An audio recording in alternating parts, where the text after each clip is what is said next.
We are witnessing history with Nebraska men's basketball so far this season. Always feels fitting to point that out when we have the opportunity to. 20-2 record overall this season. Got off to that 20-0 start, lost their last couple of games here, ranked in the top 10 in the AP and the net rankings. Ken Pom has them at 13 in quad 1 and quad 2 record. Overall 12-2 versus the top two quadrants in men's college basketball. But a well-earned respite for Nebraska with a few days off in between games. Here's Rick Pizzo with Fred Hoiberg.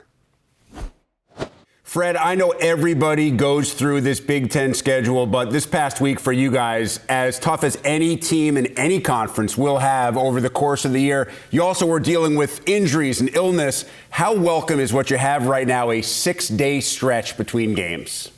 Yeah, it's definitely coming at a good time, Rick. And, I give Rink Mast a lot of credit for what he was dealing with. And, he had the illness. He went out, tried to stretch a little bit. I saw him with about 12 minutes on the game clock before tip.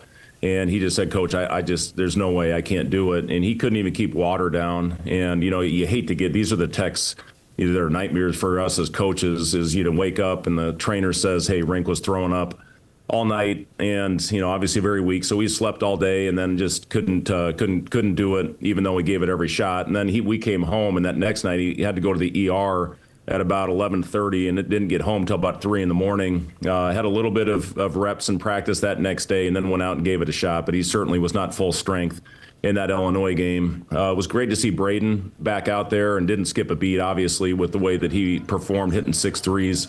Scoring 20 points, keeping us in that game against Illinois. But you're absolutely right. I mean, you see the 0-2 record in the last week, but you go into Michigan, number 2 team. A lot of people are predicting them to win the national championship, and you battle them all the way without 2 of our most important pieces. That was our third 2-day prep in a row, our second road game in a row. And I give our guys a lot of credit for the way that they went out there and competed. And I just really felt we ran out of gas. A lot of that had to do with Michigan's length, their athleticism.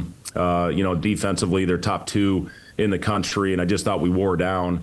And then Illinois, that's 11 in a row for them. In fact, the last time they lost was our game in Champaign. And, ranking that first game at 17-8, and he just didn't have the stamina, the energy. But he looked a lot better in practice yesterday. We're off. We took Tuesday off, and now we get 3 days prep heading into a very tough environment at Rutgers.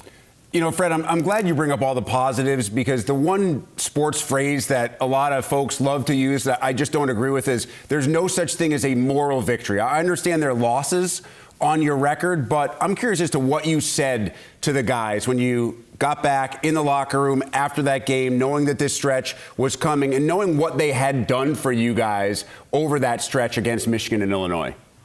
Well, the first thing I did, Rick, is I gave him a lot of credit for going out there shorthanded and battling the way that we did in Ann Arbor. Now, that being said, the next morning in the film session, we got after him pretty good, because there was a lot of mistakes that were made in that game on both ends that I thought prevented us from winning that game. We missed 4 wide open layups at the rim in the second half, and you make your layups, it doesn't come down to the last possession. I thought Sam made a great play. I thought he stepped in. Those calls a lot of times go either way. We didn't get it. It's unfortunate. But that being said, there was a lot of things that we could have done better to end up on top of that one.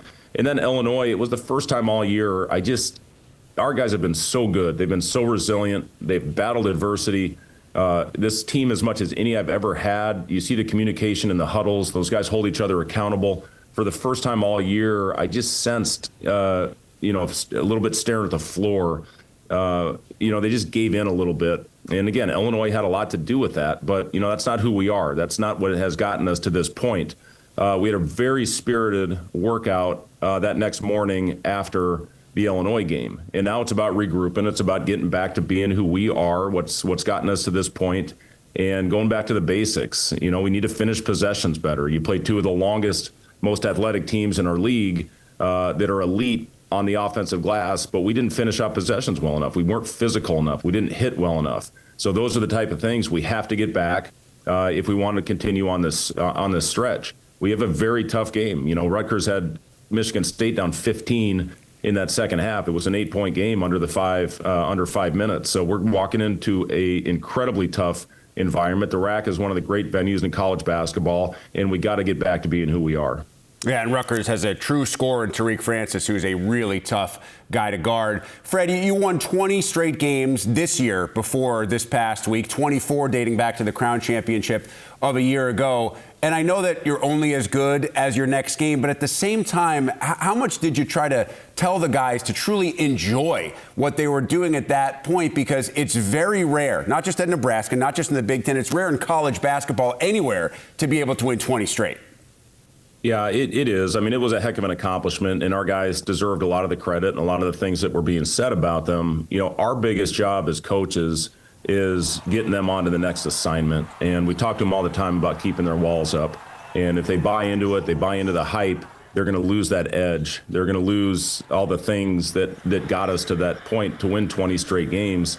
In an incredibly tough schedule and a lot of difficult environments. We won 5 road games in the first half of our Big Ten schedule. That's obviously not easy to do. So enjoy it, but at the same time, we got to move on. And that's where, what I look back on, Rick, probably the key week of our season when we played early in the year in December when we had Creighton. Those rivalry games are always tough. End up winning by 20, had 2 days prep to play our first Big Ten game against Wisconsin, and did a great job of preparing. They run a lot of different actions out of their ball screen motion in a 2-day prep and went out and had a great game, maybe our most complete game of the season, and then have 2 days prep to go on to a game at Illinois where we got our first road win, which I think gave our guys the confidence to know that we can do it. So when I looked at that week, just how good of a job our guys did of not buying into it, riding the highs of the emotion. In this business, it's so important. You have to put the big wins behind you. You have to put the tough emotional losses behind you. Our guys passed the test on the big wins. Now we're going to see what we're made of. We have 2 tough losses in a row. The first time we lost at Pinnacle Bank Arena this year, and now we got to bounce back and go out and try to find it again on the road. Fred, you've got to enjoy in your coaching career something that most college coaches don't. Your sons. First, you coach against one, and I remember the really cool moment when Tom started Jack in a game. And then you have Sam playing for you right now. So I'm not sure if I'm asking you to take your coach hat off and put your dad hat on. But with Sam specifically, here's a young man that's become one of the leaders of this team and has transformed himself into a really legitimate scorer, a basketball player who can do a little bit of everything. Against Illinois, he plays 36 minutes, doesn't turn it over, leads you guys in rebounds and assists. How do you kind of separate how proud you are of him as both a dad and his basketball coach? Well, the first thing, Rick, is just I can't believe how fast this has gone. This is Sam's 5th year. He redshirted his first year. And, when I look back at Sam's journey, I'll never forget this. We had 2 season-ending injuries to Juwan Gary and Emmanuel Bandamel, who really were the heart and soul of that team a couple years ago. And I had a conversation with Sam. Emmanuel had just had a brutal leg injury at Penn State, and I talked to him on the plane. I said, hey, you're our 3rd point guard now. You got to be ready to play. We got it handed to us our next game, but Sam might have been our best player. And then we go on the road to Maryland, and he scores 15 points off the bench, and really he's been a staple in our rotation ever since. I guess the thing that I'm really proud of with Sam is he always kept himself ready in case that moment ever came up. And I don't know if he would have ever got an opportunity had we not had those injuries, but that's what this game is all about. That's, really, I guess, what defined my career is I was an opportunistic player and took advantage of if a situation called for it. Jamarcus Lawrence was in the same boat a couple of years ago when he really emerged as a big time rotation player. And then we make the NCAA tournament that year, and those guys had huge roles on that team. So he really has. And, it's fun to see some of the things when you look back after games and the recognition that he's getting from some of the coaches and what they're saying about him.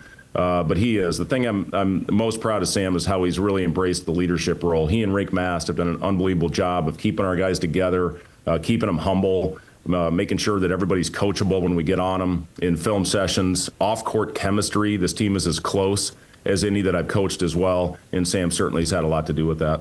Fred, I want to go a little bit into the league and some other coaches, some first-year coaches. You've dealt with being a first-year coach in college, in the NBA as well. Darren DeVries has Indiana doing some really good things. You've beaten them already this year. Ben McCollum, same thing at Iowa. You still have to play Iowa twice during the regular season. What's your take on being a first-year coach in a league like this with the schedule that everybody has to play and specifically the job that those guys have done? Yeah, these coaches have done an incredible job, and certainly have raised the level. I throw Nico obviously in there as well for how those guys are going out and competing every night, every time they step on the floor. That's a really hard game to play. We were down 6 at the barn a couple weeks ago, and just the amount of close games that those guys have played. But yeah, I mean, you look at what Darren's doing right now with his team at Indiana. They're rolling, and Ben has done a phenomenal job as well, having Iowa, up in the upper half of the league, and a team that's playing, I think, their best basketball of the season right now. And it's a grind, Rick. I mean, you play these 20 games. It's every night you step on the floor. If you're not ready, if you're not 100% locked in, you can get embarrassed in this league. But coaching wise and top to bottom, you look at this league, it's the best of any in the country.